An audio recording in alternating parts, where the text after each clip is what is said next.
ታውቃላችሁ ሰውን ሲፈጥር መተዳደሪያውን አልሰራም። በትዳር ግጭት በለው የኢኮኖሚ ክስረት በለው ስኬት ማጣት በሙሉ ምንጩ ቃል አለማንበብ ነው። ይሄ ፊደል ብቻ ሳይሆን ህይወት ስለሆነ ለሚያነቡት ሁሉ እሱ ብጽና ይሰጣል። ቅዱስ ቃሉን ለማሰላሰል ምን ላል ከኃጢአተኞች ተጠብቅ ለደወለልህ ሁሉ እየተገኘ ለተከፈተው ርዕስ ሁሉ እየገባ ቅዱስ ቃሉን ማንበብ አትችልም። አእምሮ ይያዛል። ብቸኛ ማምለጫ ቅዱስ ቃሉን ማሰላሰል። ስለ አንድ እንግሊዛዊ ጎብኝን የነገሩን ዶክተር ናቸው እና አፍሪካ ውስጥ መጥቶ ዝሆኖችን እንደዚህ አውራሪስ ምናምን እየጎበኘ ድንገት መሸበት። በኋላ ወደ ማደሪያው ካምፕ ወይም ወደ ተከራየው ሆቴል መድረስ ሳይችል ድንገት መሸበት እና ዞር ሲል አንድ የገበሬ ቤት አገኘ እና በሩን በርግዶት ገባ አውሬ እንዳይበላው እና ገበሬዎቹ ምን ፈልገህ ነው አሉት። አይ ቤቴ መድረስ ስላልቻልኩ እባካችሁ አሳድሩኝ፣ አልጋ ለአንተ የሚመጥን አልጋ የለንም አሉት። አይ እኔ ስሊፒንግ ባግ ይዣለሁ፣ ችግር የለውም። እራትም የለንም እኛ እባክህ ንፍሮ በልተን ነው የምናድረው። አይ ኮሾሮ አለኝ፣ ራሴ ምግብ አለኝ፣ እኔ የምፈልገው መሬቷ ላይ እንድትፈቅዱልኝ ብቻ። ከዛ ኮሾሮውን በልቶ በስሊፒንግ ባግ ውስጥ አንገቱን ውጭ አድርጎ ተኛ ማለት ነው። በኋላ ተኝቶ ገበሬዎቹን መታዘብ ጀመረ። 3 ጉልቻ ድንጋይ ጣዱ እና ብረት ድስት ውስጥ ውሃ አድርገው እያርገበገቡ መቀቀል ጀመሩ። የሚበሉትን ወይ ድንች ወይ በቆሎ እና በጣም እሳቱ እየነደደ ያለ ከ3ቱ ጉልቻ አንዱ መብረቅረቅ ጀመረ። ለካ ሰውየው የማዕድን ኤክስፐርት ነው። ያ ፈረንጅ አንዱ የሚብረቀረቀው እንቁ ነው። በጣም ደነገጠ። እውነተኛ ታሪክ ነው የምነግራችሁ። ይሄ እኮ እንቁ ነው፣ ስንት ሚሊየንስ ዶላር። አረኛ አባቴ ሲቀቅልበት ነበር፣ እኔም ቀቀልኩበት። ድንጋይ ነው የሚመስለን፣ እንቁ ነው። በብዙ ብር ገዛቸው እና ያ እንቁ አሁን የሞተችው የንግስት ኤልሳቤጥ ዘውድ ሆነ ብሎ ነገረን እና አስገራሚ ምሳሌ ያወጣ። በእውነት አይደለም እነሱ ገበሬዎቹን የልጅ ልጃቸውን ነፃ የሚያወጣ ሀብት እቤታቸው አለ። አያውቁትም። ንፍሮ ይቀቅሉበታል፣ ከቅድመ አያት ጀምሮ ይቀቅሉበታል። አየህ፣ ከእንቁ የሚበልጥ በጣም አስገራሚ ሀብት በእጃችን። በእውነት እላቸዋለሁ ከእግዚአብሔር ቃል በላይ በዚህ ዓለም እኔ በሚመጣው በጣም ውድና ልዩ ሀብት ለአዳም ልጆች የተሰጠ ስንቱ ያነበዋል ብትሉ ቁም ሳጥን ላይ ትራስ ላይ መብረቅ መከላከያ ለአንዳንዱ ወይ ድንገት አቦ ሰጡኝ ነው የሚያነበው። ስለዚህ ብዙ ጥበብና እውቀት ብዙ ማስተዋልና ሀብት በእጃችን እያለ ግን ብዙዎቻችን ተጎድተናል። እኔ ስላነበብኩ አይደለም የምነግራችሁ፣ እኔም እንደናንተ ተቀማጭ ሰሚ ነኝ በእውነት በእግዚአብሔር ፊት እና በጣም የሚያስገርም የወርቅ ድቃቂ የሚወጣበት ቦታ አለ ከአፈር ጋር ተደባልቆ እና ድቃቂው ነጠብጣቡንም ይደቅኑታል። ለምን? እያንዳንዱ ነጠብጣብ ውስጥ ወርቅ ስላለ። 7 ጊዜ ከነጠረ ወርቅ ግን ቃል ይልቅ የእግዚአብሔር ቃል ይበልጣል ይላል። ስለዚህ ነው ንጉሥ ሰሎሞን ዋላ ውሃ ተጠምታ እንደምታለከልክ ቃልህን ተጠምቼ ያለከለኩት ይላል ዳዊት ወደ 118 ገደማ። ለግጦሽ ከውሃ በጣም ርቃ ስለምትሄድ ሲጠማት ውሃ ለማግኘት የምትጋልበውን ግልቢያ ነው ዳዊት የሳለው እና ብዙ ብርና ወርቅ ከሚሰጡኝ ከአፍ ቃል ናፈቀኝ። ከብዙ ምርኮ ይልቅ ብንንስል አልቅሻለሁ። ምን ሆኜ አለቀስኩ? በእንቅልፍ ልቤ ቃልህን አሰላስለው ነበር። ቀኑን ሙሉ ቃል ትዝታዬ ነው።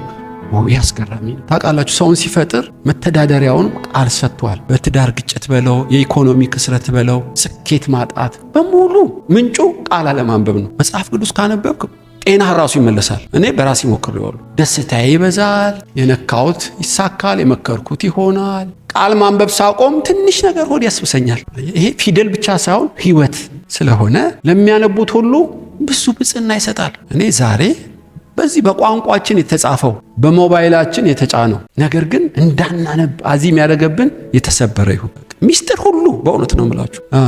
አሁን አንዳንድ ፊክሽን መጽሐፎች አሉ። ዩኒቨርሲቲ ስትገቡ አንድ መጽሐፍ ምናልባት በ2 ቀን ምሽክ አድርጋችሁ ልታነቡ ትችላላችሁ። አይዋጋችሁም። አጅሬ አንድ ምዕራፍ አነባለሁ ብትል ይመጣልሃል የመዛጋት ሚሳኤል ይመጣልሃል። የማይደውል የለም። ሰማይ ምድሩን ነው የሚገለባበጥባችሁ። ለምን? ማንበብ ከጀመርክ አመለጥከው። ማጥናት ከጀመርክማ አመለጥከው። ማሰላሰል ከጀመርክ በምድር በቃ የገነት ኑሮ መኖር ጀመርክ። ወደ ሜዲቴሽን እንዳንመጣ የማይቆፍረው ድንጋይ የለም። ሚስጥሩ ግን የሁሉ ነገር ሚስጥር ቅዱስ ቃል ላይ። ስለዚህ ነው ጳውሎስ ጢሞቴዎስን የሚለው ለበጎ ስራ ሁሉ የተዘጋጀ እንድትሆን ራስንም ሌሎችን ለማዳን ትፈልጋለህ፣ በመንፈስ ቅዱስ በመነዳት የተጻፉ ቅዱስ መጽሐፍትን ለማንበብ ተጠንቀቅ ልጄ ሆይ አደራህን ይለዋል ማለት። ዛሬ እሺ ቅዱስ ቃሉን ቀንና ሌሊት እንዴት ላሰላስል? እንዳላሰላሰል የሚዋጋኝ ምንድን ነው? እሺ የሚዋጋኝ ሲገጥመኝ ውጊያው እንዳለ ማንበቤን የምቀጥለው ምን ሳረግ ነው? በእነዚህ አውድ ነው ሰሞኑን ማካፈላችሁ። የተባረከ ሰው ማን ነው በሚል ርዕስ ልናጠናው እንችላለን። የተባረከ ሰው ማን ነው? በእውነት ልጆች የወለደ ነው ልክ ነው። ልጅ እግዚአብሔር ስጦታ ነው። ቤት ንብረት ያፈራ ነው፣ ጥሩ ነው። ግን መጽሐፍት በረከትን የሚያገናኙት ከዛ ጋር አይደል እና በዚህ አውድ ስለ እግዚአብሔር ቃል እንዴት ማሰላሰል እንደምንችል ጌታ ትንሽ ያመለከተኝን ደግሞ አብረን በብዙ እናጠናል። መዝሙረ ዳዊት ምዕራፍ 1 ዛሬ የምናጠናው መዝሙረ ዳዊት ምዕራፍ 1 ገና ሳይነግስ ቤተ መንግሥት ሳይገባ እልል ሳይባል ዳዊት የሚያስመርቀው የሚዋጋው ሳይኖር ልጅ ሆኖ የመከረው ነው። ምዕራፍ 1 ከነገሰማ አይገኝም ዳዊት ጊዜም አይኖረው። ግን በልጅነቱ የነገረውን ምዕራፍ 1 ላይ የጻፈውን ምስጉን ነው በክፉዎች ምክር ያልሄደ፣ በኃጢአተኞች መንገድ ያልቆመ፣ በዋዘኞች ወንበር ያልተቀመጠ፣ ነገር ግን በእግዚአብሔር ሕግ ደስ ይለዋል፣ ሕጉንም በቀንና በሌሊት ያስባል። እርሱ በውሃ ፈሳሾች፣ ፈሳሽ አይደለም 40 ምንጮች ልበላችሁ በኢትዮጵያ ቋንቋ እንደዛ ነው፣ ብዙ ምንጮች ያሉበት ማለት ነው። እርሱም ፈሳሾች ዳር እንደተተከለች ፍሬዋን በየወሩ አይደለም በየጊዜው በየቀኑ እንደምትሰጥ ቅጠሏም እንደማይረግፍ ዛፍ ይሆናል። የሚሰራው ይከናወንለታል አይልም። የሚሰራው እስኪ ሁሉ በሉ ሁሉ ፈኒሽት የሚሰራው ሁሉ ይከናወንለታል። ክፉዎች ግን እንዲህ አይደሉም፣ ነገር ግን ነፋስ ጠርጎ እንደሚወስዳቸው ትቢያ ናቸው። ስለዚህ ክፉዎች በፍርድ ኃጢአተኞችን በጻድቃን ማኅበር አይቆሙም። እግዚአብሔር የጻድቃንን መንገድ ያውቃልና የክፉዎች መንገድ ግን ትጠፋለች። ስለዚህ ለዳዊት ይነግረዋል፣ ልጄ ዳዊት ሕጉን ቀንና ሌሊት ካሰላሰልክ አለቀ። እድሜህ ረጅም ነው፣ ጠላቶች ይገዙልሃል። ፍሬዋ ለመብል ቅጠሏ ለፈውስ የሆነ ዛፍ ነው የምትሆነው። 24 ሰዓት የምትጠጣ ዛፍ ነው የምትሆነው። በየቀኑ ፍሬ የምታፈራ ዛፍ ነው የምትሆነው። የምታረገው ሁሉ ይከናወን። ምን ባረግ? ቅዱስ ቃሉን ብታነብ አይደለም ዳዊት ቅዱስ ቃሉን ቀንና ሌሊት ማሰላሰል ደረጃ ከደረስክ አለቀ። ይሄ እውነት ነው። በእውነት ልጄ ኢያሱ 41 ነገስታት ከፊትህ አሉ፣ እኔ ደግሞ ዛሬ ልሞት ነው። ውይ መንፈሳዊ አባቴ 41 ነገስታት አንተ ከሌለ እንዴት አድርጌ ነው የምዘልቀው? አትፍራ።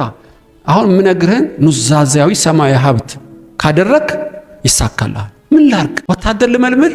ፈረስ ላብዛ? ምሽግ ጦር ልቆፍር? አይደለም።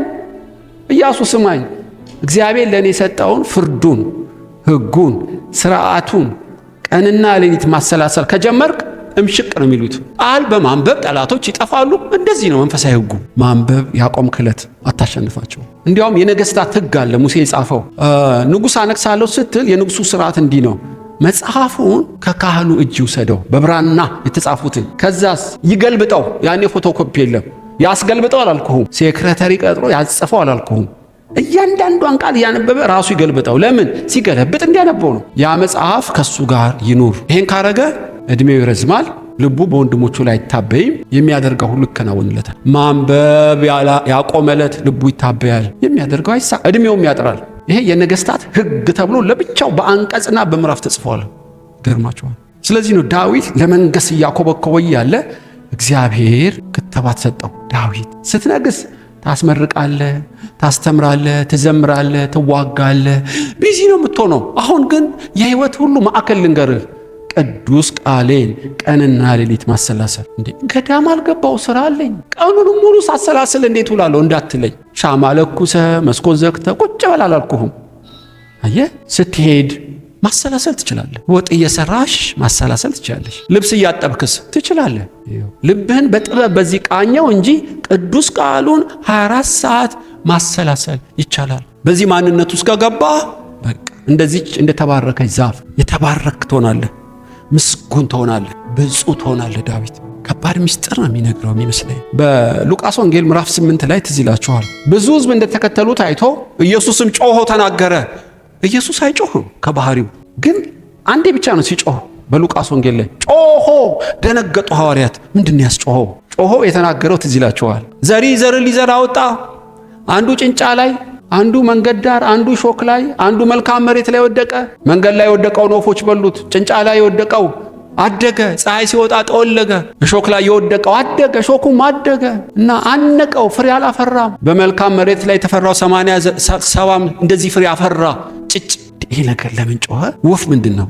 ጭንጫ ምንድን ነው? እሾክ ምንድን ነው? አየ ሾላ ብድፉን ነው ያረጋባቸው ዝም ሆን ብሎ። ከዛ ተገርመዋል። ምሳሌው ደስ ብሏቸዋል። ትርጉሙ አልገባቸውም። ሁሉም ትተውት ሄዱ። እቤት ሲገባ ደቀ መዛሙርቱ ምን አሉት? ጌታ ሆይ ያለ ልማድ ጮህ። ደግሞ ወፍ ጭንጫ ምናምን ሾካልክ ምንድነው አልገባኝም። አሁን ጥሩ መጣችሁልኝ። ለነሱ እየሰሙ እንዳይሰሙ እያዩ እንዳያዩ ጆሮአቸውን አደንቁር። ኢሳይያስ ያለው ትክክል ተፈጸመ። እንዴ እየሰሙ እንዳይሰሙ እያዩ እንዳያዩ ነው እንዲተናገርከው? አዎ። ታዲያ ምን ይጠቅማል? አይደለም አስጨርሱኝ። ለህዝቡ እንደዛ ተናገርኩ። እንደናንተ የጭንጫውና የዘሩ ትርጉም አስረዳን ያለ ማንም የለም ከእናንተ በቀር። ለእናንተ ሚስጥሩን እነግራለሁ። ለምን? ተርባችሁታል፣ ተጠምታችሁታል። እነሱስ በገና ዘፈን እንደሚዘፈን ሰሙኝ። ቢጠሙ ኖሮ ይጠይቁኝ ነበር፣ ቢራቡ ኖሮ ይገለጥላቸው ነበር። ስለዚህ በሚስጥር የተናገርኩት ለማሰላሰል የተጠማውንና በለበጣ የሚሰማውን ለሁለት ለመክፈል ነው እንጂ ለሁላችሁ እኩል የተናገርኩት። እናንተ ጠየቃችሁኝ፣ እኔ አብራራሁላችሁ። ማሰላሰል ማለት ያ ነው። ጌታ ሆይ ይሄ ቃል ምንድነው? መንፈስ ቅዱስ ምን ትላለህ? ይሄ ቀስ ብሎ ያያል ከሰማይ። አረ ይሄ ቃል አልገባኝም ስትለው ፈገግ ያደርግሃል ልብ ላይ። ዝም ብለህ አንብበህ የማታሰላስለው ከሆነ ምንም አይነግርህም። ለምንድን ነው የማይነግርህ? ባልተዘጋጀ ልብ ብዙ ሚስጥር ቢሰጥህ ዕዳ ይበዛል። ለኛው ጥቅም እኮ ነው የማይገለጥልህ። ብዙ ከተሰጠው ብዙ ይጠበቃል። ከተራብክ ከተጠማህ በጣም ከጓጓህ ግን መንፈስ ቅዱስ ይገልጥልሃል። አፍን ክፈት እሞላዋለሁ፣ የተጠማ ይረካልና የተራቡ ይጠግባሉና ያለው ይህንን እኮ ዳዊት። በእውነት ቃሌን ከተራብክ፣ በእውነት የምር ቅዱስ ቃሌን ከናፈክ እኔ እገለጥልሃለሁ። ፈልገኝ ታገኘኛለህ። ዝም ብለህ ግን ግልጥ እያረክ ድንገት ትዝ ሲልህ ዝም ብለህ እንደ መንገደኛ ከሆነ አትቀልድ፣ አይሆንም። እሱን ሄደህ ፊክሽን አንብብበት። ለምን? ቅዱስ ቃሉ ላይ ውጊያ አለው። ገና ለማሰላሰል አይደለም፣ ለማንበብ ስትጀምር ይመጡብሃል አጀሬዎች።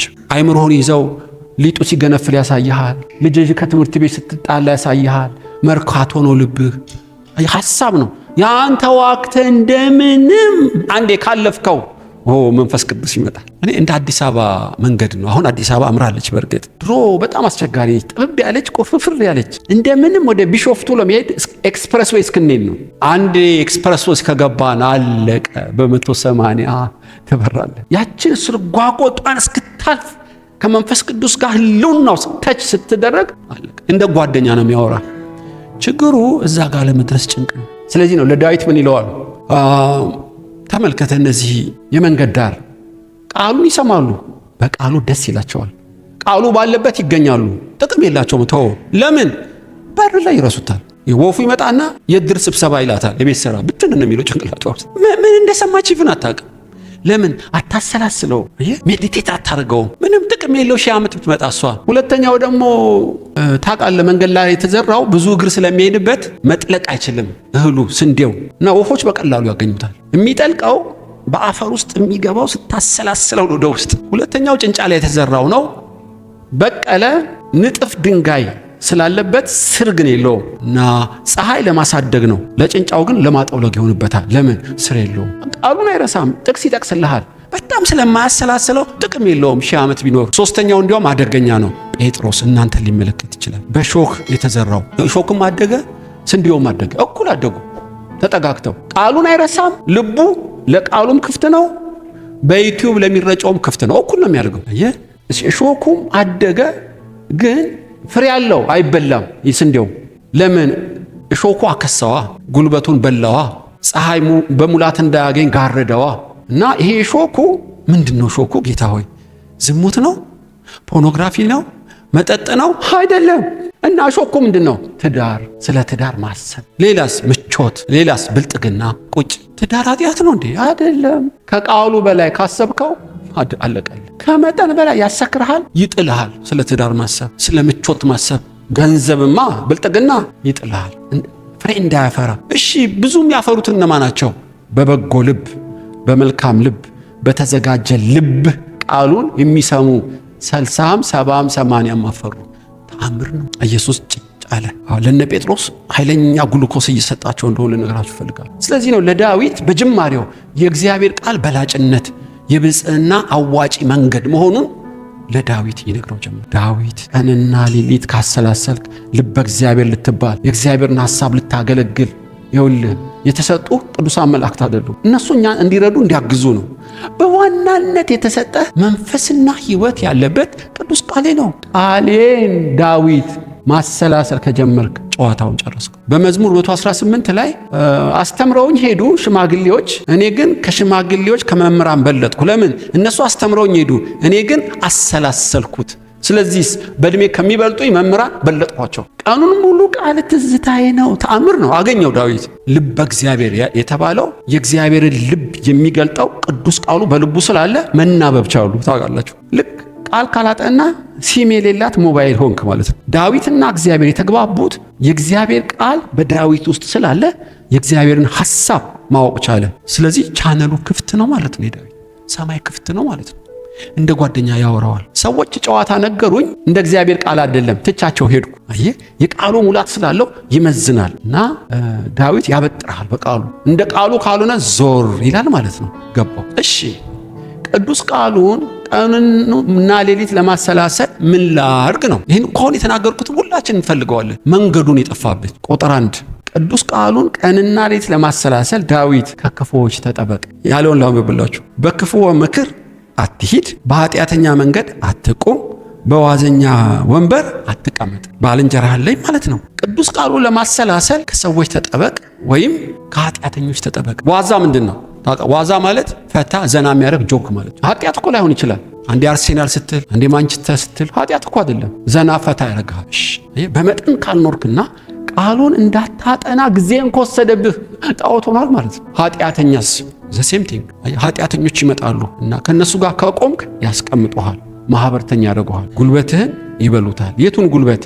ቅዱስ ቃሉን የምታሰላሰልበትን በአሮጊቶች ተረት ትጨርሰዋል። ልጄ ጢሞቴዎስ የአሮጊቶች ተረት ከሚመስል የነገርህን አንድ ያስጠንቅቀው፣ ሁለተኛ ከዚህ ሰው ሽሽ። ለምን? ጊዜ የለህም ለማንበብ። የእነሱ በይሉኝታ ፍሬንድ ከሆንክ ይሞላብሃል። የዓለምን ግሳንግስ በቴክስት ይለቅልሃል። ኃጢአት አትሰራም፣ ቃሉ ለማንበብ ጊዜ የለህም። ልጄ ሆይ ተጠበቅ፣ ከዋዘኞች ተጠበቅ፣ ከፌዘኞች ተጠበቅ፣ አደራህን ተጠበቅ። መልካሙን አመል ክፉ ባልንጀራ ያጠፈዋል። ልጄ ሆይ ተጠንቀቅ፣ ከኃጢአተኞች ተጠበቅ። አንደኛ ቆሮንቶስ 15:33 ክፉ ባልንጀርነት መልካሙን አመል ያጠፋል። ሁለተኛ ቆሮንቶስ 6:17 ከነሱ ተለዩና ውጡ የሚለው ለዚህ ነው። ምዕራፍ 26 መዝሙር ቁጥር 4 ላይ በከንቱ ሸንጎ አልቀመጥም፣ ከአመፀኞች ጋር አልገባም፣ የክፉ ማህበርን ጠላው፣ ከዝንጉ ጋር አልቀመጥም። ጠላው ማህበሩን። ዳዊት ገብቶታል። ቅዱስ ቃሉን ለማሰላሰል አእምሮ ነፃ እንዲሆን ጊዜ እንዲያገኝ ከተፈለገ ከክፉ ሰዎች መጠበቅ አለበት። በደወለ ከተገኘ ያነሳልን የጨዋታ ኬዝ ስተዲ ሁሉ ከተገባህበት ወገኖች ጉልበታችሁ እንግዶች ብሉት። እጁ ተሰፍራ የተሰጠችን ጥቂት ነገር በዋዘኞች በፌዘኞች በክፉዎች ተበልታ ታውቃለች። ኤፍሬም ጉልበቱን እንግዶች በሉት፣ እርሱ አላወቀም ሽበት እስኪያወጣ። ሰይጣን እስር ቤት ላይ ጨምር ይችላል።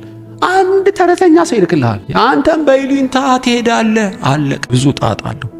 እንዲያውም ንጉሥ ሰለሞን በምሳሌ 13:20 ላይ ከጠቢብ ጋር የሚሄድ ጠቢብ ይሆናል፣ የሰነፎች ባልንጀራ ክፉ መከራ ይቀበላል።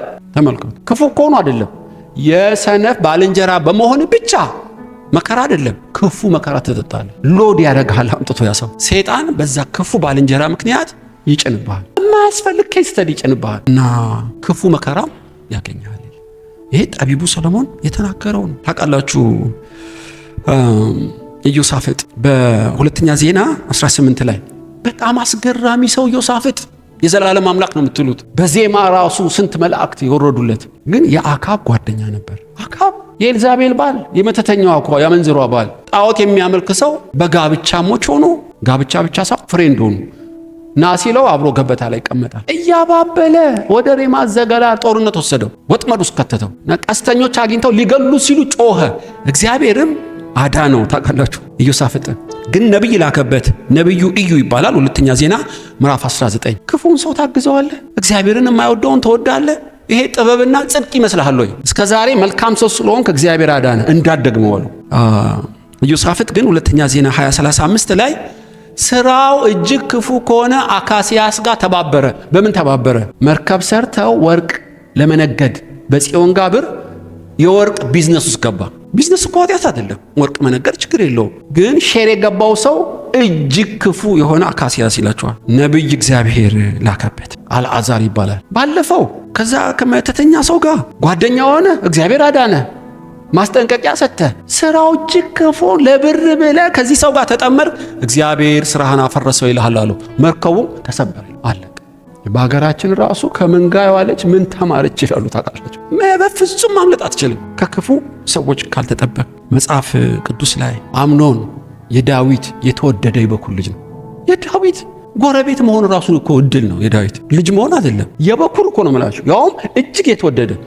ነገር ግን ቃለ እግዚአብሔር ዕውቀት የለውም። አምኖን እህቱን ሲያይ ዝሙት ያምረዋል። ጓደኛው ኢዮናዳብ ነው። ለምን ጉልበቱን ሁሉ ማበላው ብትሉ የመረጠው ጓደኛው ኢዮናዳብ። ፈርሃ እግዚአብሔር የሌለው ስማርት ሰው አይምሮ ሻርፕ የሆነ ጓደኛ አለው። በቃ ከስተሃል ታምም ያለው በል እንጀራ ስታመጣ አብረሃተኛ ይልሃል። የሚያቀብለው ግሉኮስ ራሱ የዚህ ዓለም ሐሳብ ነው። ይገርማችሁ የዳዊት ልጅ ሆኖ ቀን በቀን ለምን ከሳ? የመረጠው ጓደኛው እንጂ እኮ በበገና በየቀኑ እኮ ሰባኪና ዘማሪ አባት አለው። ቁጭ ብሎ ለመማር ጊዜ የለውም ከአባቱ እግር ስር። ሰለሞን ግን ከአባቴ እግር ስር ቁጭ ብዬ እማራለሁ ይላል። ይሄ አምኖን ከሰለሞን የበለጠ ጥበብን በቀዳ። ግን አባቱ እግር ስር እንዳይቀመጥ የሚያንቀሸቅሽ ኢዮናዳብ ጓደኛል። ልጄ ሰለሞን፣ ልጄ ዳዊት ተጠንቀቅ። አየህ ደሊላ ጋር ሆነ ቃሉን ማሰላሰል አትችልም። ጫካ ነዝናዛ ነች። እሷ የፍልስጤም መንፈስ ነው ያላት። አንቃ ነው የምትይዝህ። ኢቭን ሰለሞን ራሱ የጣሉት ታውቃላችሁ፣ ቅዱስ ቃሉን ሁለቴ የተገለጠለትን ምሳሌ፣ መኃልየ፣ መክብብ የጻፈውን ሰለሞንን የጣሉት አንድ ሴት አይደለች፣ ለሺ ሆነው በገመድ ጎተቱት። ሺህ ሚስት አገባ ዳዊት። ማነው ሰለሞን? 1000 ሚስት። እንዴት ነው የሚያነበው ሰውዬ? መቼ ነው የሚያነበው? አንዷ ባት ስትለው ታክ ስትለው ጤፍ ስትለው በርበሬ ሊሲገርዝ ስትታም እንደ ሄሊኮፕተር ነው 1000 ሚስት።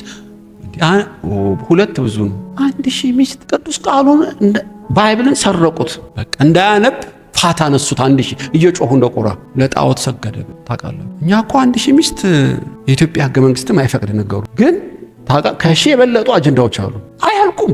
ሞባይል የለም አይኔ 2000 ሊሆኑ ይችላሉ። ሰበር ዜና ነው፣ እዛ ነው። ይገርመኛል። እኔ እስራኤል ይወስደናል፣ ራሻ ይወስደናል፣ ኢራን ይወስደናል። ዜና እኮ ምን ችግር አለው? ቃሉን ሙሉ እንደ ፒራሚድ እንደዚች ብሎ ቀና እኮ የማይባል በጊዜ እንደዚች ፍጥጥ ተአምር ነው። የእግዚአብሔር ቃል ስትለው እንቅልፉ ይመጣል። ድረገጽ ስትለው አይኑ ቧ ይላል። ተሸወድን። እኔ ግራ ይገባኛል እና ተጠንቀቅ ዳዊት፣ ባልንጀራህን ምረጥ። ጊዜ የምታጠፋው ከማጋ ነው? የምትናፍቀው ከማጋ ነው? ጓደኛ ማን ነው? ፌዘኛ፣ ዋዘኛ፣ ኃጢአተኛ ነው? ተጠበቅ፣ ሽሽ ከሱ። ለምን እንዲህ አለው? ቃሉን ለማሰላሰል ጊዜ እንዲያገኝ እኮ፣ ሌላ አይደለም። ከኃጢአተኞች ተጠበቅ። ሎጥ አብርሃም እኮ አጎቱ ነው። ታምናላችሁ? አንድ ድንኳን እኮ ነው የሚኖሩት። አብርሃም ድንኳን መኖር ብቻ በቂ ነው፣ ምንም ባታረግ።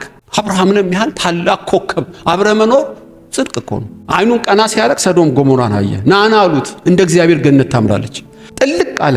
ግብረ ሶዶም አይደለም፣ ጻድቅ ነው። ዕብራውያን ላይ ተጽፏል። ጻድቅ ሎጥ ጸሎቱን ሰምቶ አድኖታል እኮ። መንግስተ ሰማይ ነው ያለው ሎጥ። ግን የሶዶም ገሞራ መንፈስ ያረጉትን ታውቃላችሁ። እና ገና እንደገባ በሰዶም ጎሞራ በር ላይ ተቀመጠ ይላል። በር ምንድን ነው? እንደ ሐረር አጥርና በር አላት የሰዶም ጎሞራ። ሎጥ በር ላይ ምን ያደርጋል? አየ ቪዛ የሚመታው በር ላይ ተቀመጠ ባለስልጣን ነው። የሚገባ የሚወጣው ቀረጥና ታክስ የሚጥለው በጣም በር ላይ ተቀመጠ ኦፊሻል ነው። ለሎጥ ቪዛ ስራ ሰጡት ማለት ነው። የቀኑ አልበቃ ብሎት ምሽት ላይ በሰዶም ጎሞራ በር ላይ ተቀምጧል። ለምን? ቀን ይሰራል፣ ማታም ይሰራል። ሁለት ስራ ኑሮን ለማሻሻል። ስታውቀው ስራ ነው። እቤት ሲገባስ 5 ክስ አለበት። ሲበላ፣ ሲጠጣ፣ ሲያገባ፣ ሲጋባ፣ ሲሸጥ፣ ሲገዛ። ላም ያረባል፣ እንቁላል ያፈንትላል። ብዙ ሱቅ አለው። እንደ ካቦ ሚስቱ ተጎትታ ወደ ኋላ ምን አዞራት? ሱቋ ነው ያዞራት። ሱቋ ነው። ንግድ ኃጢአት ነው አይደለም። ከቃሉ በላይ ስንቱ ጋር ተጥዶ ስንቱን በሮ። እሺ ትጋት የከበረ ሀብት ነው። በንግድ አንትጋልኩ እንዴ አላልኩም። ቢሊዮነር ብንሆንስ? አብርሃም እኮ ቢሊዮነር ነው። ቃሉን እንዳታነብ ካረገ ግን አደጋ ውስጥ ነው። ለማንበብና ለመጸለይ ጊዜ ካልወሰደ ችግር የለውም። ማንበብ ካላስቻለኝ አደጋ ውስጥ ነኝ። ምንም ነገር ይሁን ነፍስህን የሚቀማ ነገር ነው ማለት። እሺ ቅዱስ ቃሉን ለማሰላሰል ምን ላድርግ? ከኃጢአተኞች ተጠበቅ። በይሉኝታ የምትዘልቀው አይደለም። ለደወለልህ ሁሉ እየተገኘ ለተከፈተው ርዕስ ሁሉ እየገባ ቅዱስ ቃሉን ማንበብ አትችልም። አእምሮ ይያዛል። እሺ እንቅልፍህን ቀንሰ፣ የምትበላበትን ቀንሰ፣ የምታነብባት ቀን እኮ ትንሽ ነች የቀረች። እሷንም ደግሞ ከማንም ፌዘኛ ጋር አውለሃት ማንበብ አትችልም ይለዋል። አንደኛ ወይ ጉድ። እሺ ሁለተኛስ? ከኃጢአተኞች ተጠበቅ አይደል ያልኩ? ሴጣን በግልባጩ እንዳያገኘ። ግልባጩ ምንድን ነው? በኃጢአተኛ፣ በፌዘኛ፣ በዋዘኞች እንዳትፈርድ፣ በፍርድ ያገኘሃል። እዚሁ ላይ ምን ይለዋል? ቁጥር 5 ላይ ቁጥር 4 ክፎች እንዲህ አይደሉም፣ ነገር ግን ነፋስ ጠርጎ እንደሚወስደው ትቢያ ናቸው። ስለዚህ ክፉዎች በፍርድ ኃጢአተኞች በጻድቃን ማህበር አይቆሙም የእግዚአብሔር የጻድቃንን መንገድ ያውቃል፣ የክፎች መንገድ ትጠፋለች። ምን ማለቱ ነው? ተጠበቅ አልኩ አይደል?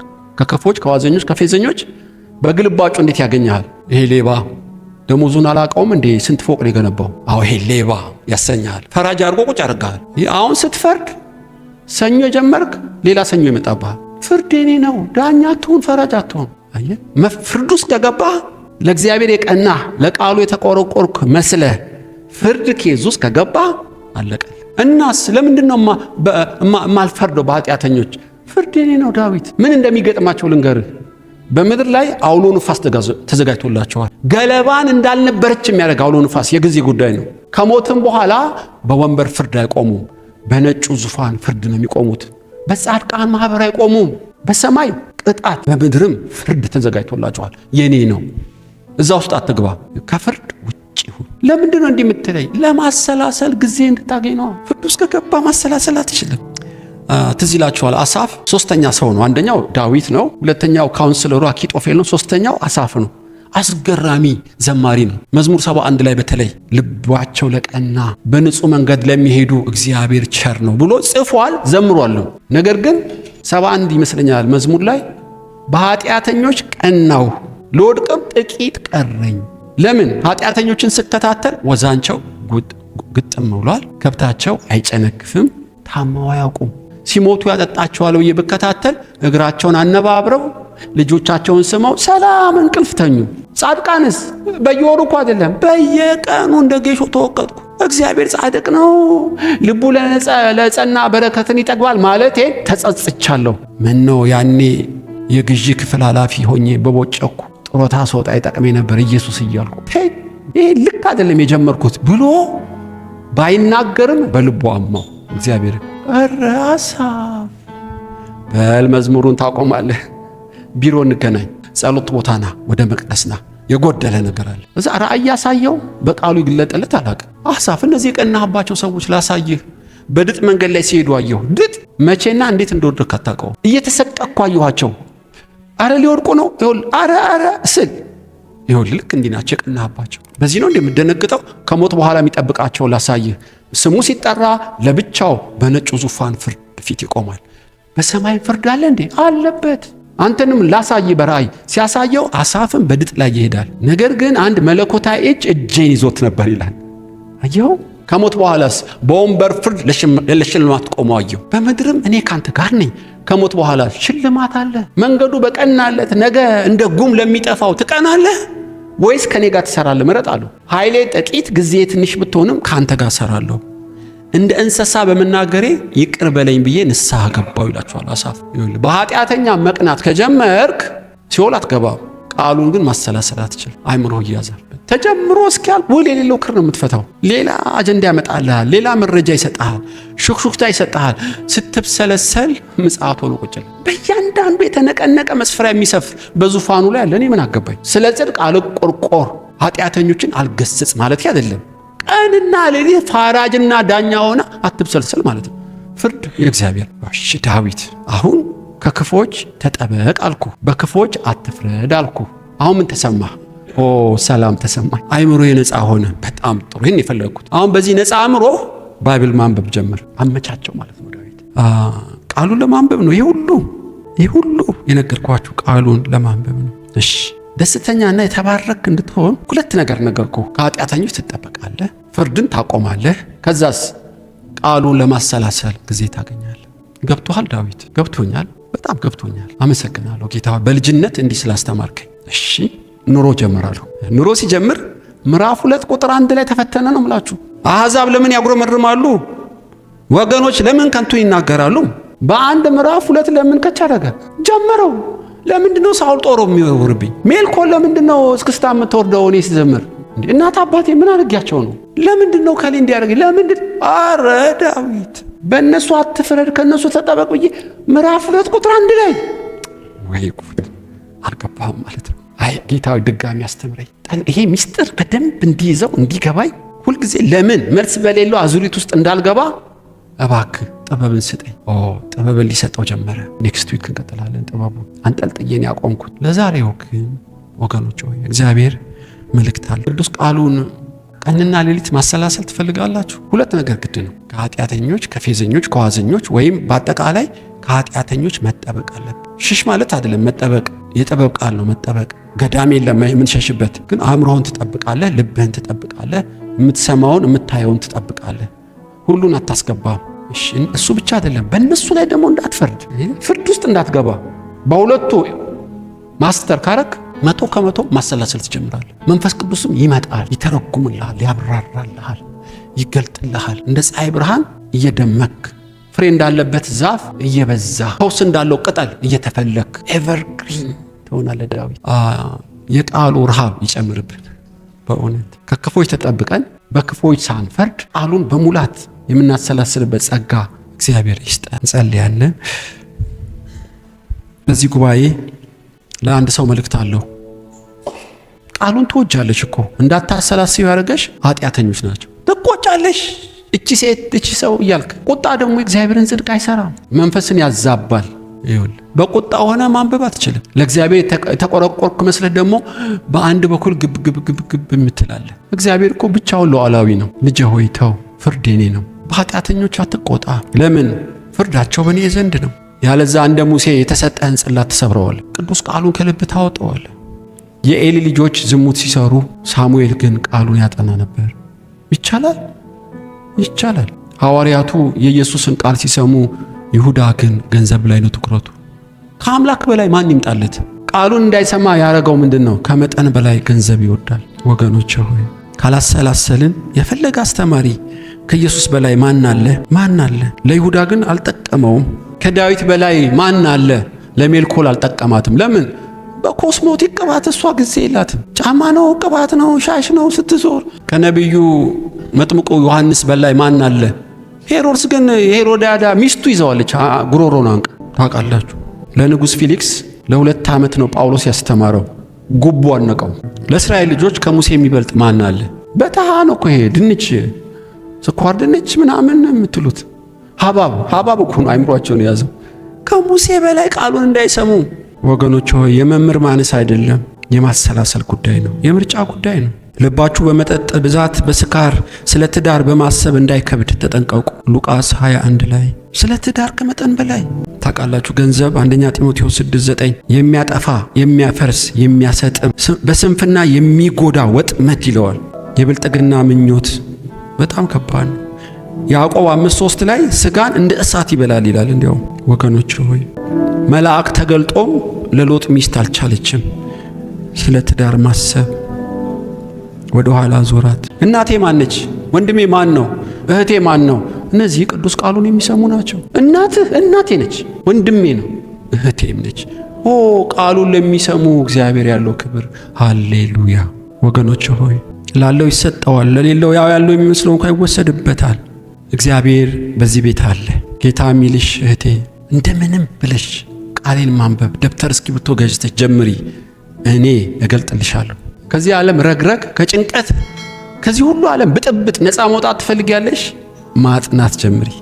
ብቸኛ መድኃኒት ነቢይ ጋር መዞር አያዋጣም፣ እጅ ማስጫን አያዋጣም። በእውነት ነው የምላችሁ። ብቸኛ ማምለጫ ቅዱስ ቃሉን ማሰላሰል። እነዛ እንደ ዱቄት ወተት ናቸው። ነቢይ ቀበጥረሱ እንደ እናጡት ወተት የሚያረካሽ ቅዱስ ቃሉ ነው። ብቸኛ መድኃኒት። ነቢያት ይሰራሉ፣ እጅ መጫንም ትክክል ነው። ቃሉን ግን አይተኩም። በቴሌቪዥን ተከታታይ ፊልም፣ ተከታታይ ሰባኪ አይተካውም። እንደ ፋስት ፉድ በሉት እነሱ። ወይም ለዮሴፍ ያመጡለት ቴምርና ዕጣን፣ የተራቡት ስንዴ የሚያመጡት ቴምር ቋሚ ምግብ አይደለም። ቋሚ ምግብ ዮሴፍ ጋር ነበር። ቋሚ ምግብ ቅዱስ ቃሉ ነው። እና ሜዲቴት ማድረግ በቃ ያ ሰው አውሮፕላን ቦሌ እንደሚያርፍ መንፈስ ቅዱስ ቁጭ የሚለው ቃሉን በሚያሰላስለው ነው። ኢየሱስ ይርዳን።